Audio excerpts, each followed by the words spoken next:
सुबह के 6:30 बज रहे थे। सड़कों पर अभी भी हल्की हल्की धुंध तैर रही थी। फुटपाथ के किनारे एक पुरानी सी लकड़ी की डिब्बी रखी थी, जिस पर फीकी पड़ी सफेद चौक से लिखा था शूज पॉलिश 10। उस डिब्बी के पास बैठा था राहुल, लगभग 15-16 साल का, दुबली काया, आंखों में थकान लेकिन उम्मीद से भरी चमक। उसने अपने घिसे हुए कपड़े झाड़े, ब्रश उठाया और पहला जूता चमकाने की तैयारी करने लगा। राहुल हर दिन इसी फुटपाथ पर बैठकर जूतों की पॉलिश करता था। उसके पिता मजदूर थे, लेकिन एक हादसे में चल बसे। माँ बीमार रहती थी। घर चलाने की सारी जिम्मेदारी राहुल पर आ गई थी। स्कूल छूट गया, बचपन छूट गया, पर हौसले नहीं टूटे। पहला मोड़, जिसने बदली एक जिंदगी की दिशा।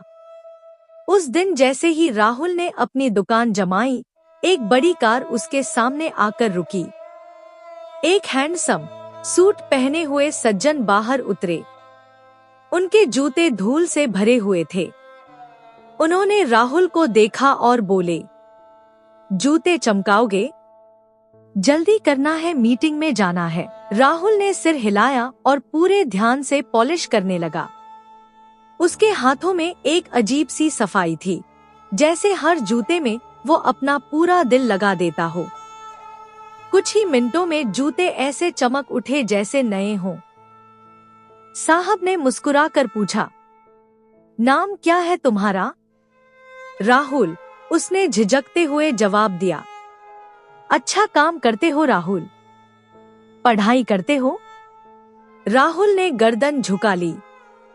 नहीं साहब, घर की हालत ऐसी नहीं कि पढ़ाई कर सकूं। साहब ने उसके हाथों की तरफ देखा। कितनी मेहनत, कितनी लकीरें, कितने सपने उनमें छिपे हुए थे। उन्होंने जेब से 10 रुपए निकाल कर देने चाहे, लेकिन रुक गए। फिर बोले, तुम्हें पढ़ना है? सच में पढ़ना है? राहुल ने बिना सोचे कहा, हाँ साहब, बहुत पढ़ना है। उस सज्जन ने पर्स से 500 रुपए निकाले और राहुल की डिब्बी पर रख दिए। ये रखो, और कल से स्कूल भी जाना है। राहुल डरते हुए बोला, साहब, मैं इतना नहीं ले सकता। वे मुस्कुराए। ये दान नहीं है बेटा, ये इनाम है तुम्हारी मेहनत का। और हाँ, मेरा नाम अजय मेहरा है। मेरी कंपनी यहीं पास में है। मैं रोज आते जाते तुम्हें देखता हूँ। तुम्हारी लगन में दम है। राहुल की आंखें भर आईं। उसे पहली बार कोई अजनबी पिता जैसा लगा। संघर्ष की शुरुआत। अगले दिन राहुल ने शाम को जूते पॉलिश किए और सुबह स्कूल जाने लगा। शुरुआत में पढ़ाई कठिन लगी। किताबें, कॉपियां सब नए लगते थे, लेकिन उसके भीतर एक आग थी, कुछ बन दिखाने की, कुछ बड़ा करने की। घर पहुंचकर वह अपनी माँ को पढ़ाई करके सुनाता और माँ गर्व से मुस्कुराती। मेरा बेटा एक दिन बड़ा आदमी बनेगा। साल बीतते गए। राहुल पढ़ाई में तेज निकला। स्कूल में उसका नाम चमकने लगा, बिल्कुल वैसे ही जैसे वह जूते चमकाता था। अजय मेहरा समय समय पर उसका हाल पूछते, जरूरत पड़ने पर मदद करते, लेकिन कभी एहसान नहीं जताते। मेहनत तेरी है राहुल, वह हमेशा कहते। बड़ी कामयाबी की ओर। 12वीं पास करने के बाद राहुल ने कॉलेज में एडमिशन लिया। खर्चा मुश्किल था, लेकिन अजय मेहरा ने उसे अपनी कंपनी में पार्ट टाइम काम दे दिया, डाटा एंट्री, ऑफिस का छोटा मोटा काम। राहुल रोज कॉलेज भी जाता और रोज ऑफिस भी। दिन में पढ़ाई, शाम को नौकरी, रात को घर। वो थक जाता था, लेकिन सपने उसे थकने नहीं देते थे। कॉलेज खत्म हुआ, राहुल ने टॉप किया। अब उसने एमबीए करने की सोची। फिर वही समस्या, फीस।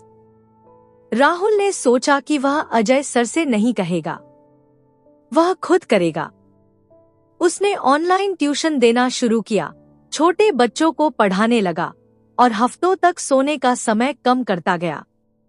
धीरे धीरे वह फीस जोड़ता गया। अजय मेहरा का एक पत्र। एक दिन राहुल को एक चिट्ठी मिली। लिखा था, राहुल बेटा, मैं तुम्हें खुद के दम पर आगे बढ़ते देखना चाहता था और तुमने मुझे गर्व महसूस कराया है, लेकिन ये एमबीए की फीस मैं देना चाहता हूं। इसे स्वीकार करना मेरे लिए खुशी की बात होगी, एहसान नहीं। तुम्हारी सफलता मेरा सपना है। तुम्हारा दूसरा पिता, अजय मेहरा। राहुल की आंखों से आंसू बह निकले। शायद इसी प्यार को किस्मत कहते हैं। कामयाबी की उड़ान। 2 साल बाद राहुल ने एमबीए पूरा किया। जैसे ही वह कॉलेज से निकला, कई कंपनियों से ऑफर आने लगे, लेकिन राहुल ने सबसे पहले सोचा अजय मेहरा की कंपनी। वहीं से तो उसने शुरुआत की थी। वह अजय मेहरा से मिलने गया। उन्होंने कहा, राहुल, तुम्हारा स्वागत है। तुम अब सिर्फ कर्मचारी नहीं हो, मेरे दाएं हाथ हो। राहुल ने कंपनी में ज्वाइन किया। उसकी मेहनत, ईमानदारी और दिमाग की वजह से कुछ ही सालों में वह कंपनी का मैनेजर बना, फिर जनरल मैनेजर और अंत में डायरेक्टर। वह दिन जिसने इतिहास लिख दिया। कई साल बाद अजय मेहरा बहुत बूढ़े हो गए। उन्होंने राहुल को बुलाया और कहा, राहुल, मेरी कंपनी का भविष्य अब तुम्हारे हाथ में है। मैं चाहता हूं कि तुम इसे संभालो, क्योंकि तुम सिर्फ अच्छे मैनेजर नहीं, अच्छे इंसान भी हो। उस दिन राहुल को लगा कि जैसे पूरी दुनिया उसके कदमों में आ गई है। अब वह वही राहुल नहीं था जो सड़क किनारे बैठकर जूते पॉलिश करता था। वह अब एक सफल बिजनेसमैन, हजारों कर्मचारियों का मालिक था। उसने अपनी माँ के लिए नया घर लिया, उनका इलाज कराया। हर त्योहार पर आसपास के गरीब बच्चों को कपड़े, खाना और किताबें बांटता, क्योंकि वह जानता था गरीबी कैसी लगती है। अंतिम दृश्य, दिल छू लेने वाला पल।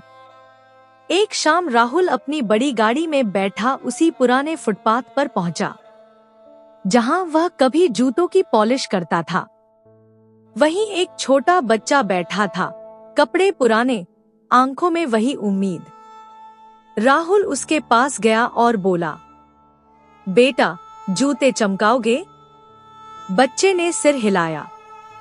उसने जूते उठाए और पूरी ईमानदारी से पॉलिश की, वैसे ही जैसे कभी राहुल करता था। पॉलिश खत्म हुई। राहुल ने उसे 10 रुपए देने के बजाय 1000 रुपए दिए। बच्चा हैरान हो गया और बोला, साहब, ये ज्यादा है। राहुल मुस्कुराया, ये दान नहीं है, इनाम है तुम्हारी मेहनत का, और अगर तुम पढ़ना चाहो तो मैं मदद करूंगा। बच्चे की आंखों में चमक आ गई, बिल्कुल वही चमक जो कभी राहुल की आंखों में थी। कहानी का संदेश, मेहनत, ईमानदारी और एक छोटी सी मदद किसी की पूरी जिंदगी बदल सकती है। गरीबी कोई कमी नहीं, कमी सिर्फ अवसरों की होती है। और जब इंसान खुद किसी का अवसर बन जाए, तभी असली सफलता मिलती है।